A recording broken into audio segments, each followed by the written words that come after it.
So here's one thing. We are at Constitution Hill, prison section known as number 4. So Constitution Hill today is a heritage precinct, and back then it was a prison. And this prison number 4 again used to house non-white male prisoners. At the time, non-whites were referred to as colored Asians, Africans. So Asians/Indians and Africans. And the prison could accommodate 979 prisoners, but it was more than 2,000 prisoners. And each race, so there was segregation as well. So each race had their own cell, their own administration, meaning that they were trying to measure the level of humiliation that could be given to each race. So, and colored own cells, Asian own cells, Africans own cells. And what also happened is, this was the dining courtyard. This is where the prisoners used to eat. And right behind me, it was the outside toilets.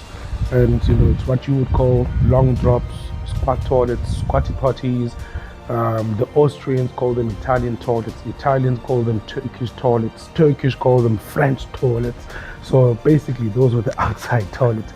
And the prisoners had less than 30 toilets outside that they could use. Actually, if I would count correctly, there were just between 14 outside toilets, 14 to maybe 22 outside toilets in total, where a prison had over 2,000 prisoners. Right, prison again, like I said. And with the toilets being there, the toilets were always open. This is where the prisoners used to eat. There were no tables, there were no chairs. They were forced to squat in rows facing the direction of the toilets. So now they had to squat facing the direction of the toilets. The aim was to make them lose their appetite, starve themselves to death. This is also downhill, so if the toilets blocked, they would overflow and come all the way to the prisoners.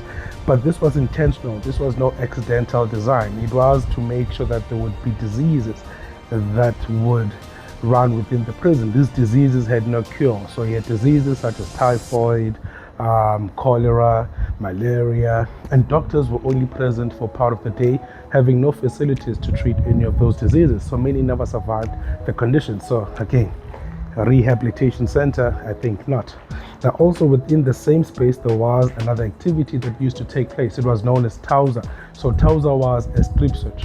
After a long day from work, prisoners lined up here, they stripped naked, bending over, exposing their rectums. Officials using wooden batons or batons would go to the extent of shoving those batons. This was an attempt to search for illegal substances, but obviously we know that was just for humiliation. Even more humiliating for the elderly, doing this naked in front of youngsters. Youngest prisoners in non-white sections were from the age of 12. And 12-year-olds were mostly taken to prison as a way of inflicting fear into the youngsters. Now, the picture of this activity was secretly photographed by Bob Hosani. Bob was the photographer for the Drum magazine, and the Drum magazine was not in the good books of the apartheid government at the time. When Bob took the picture, this was the picture, by the way, so it's located on the board over here.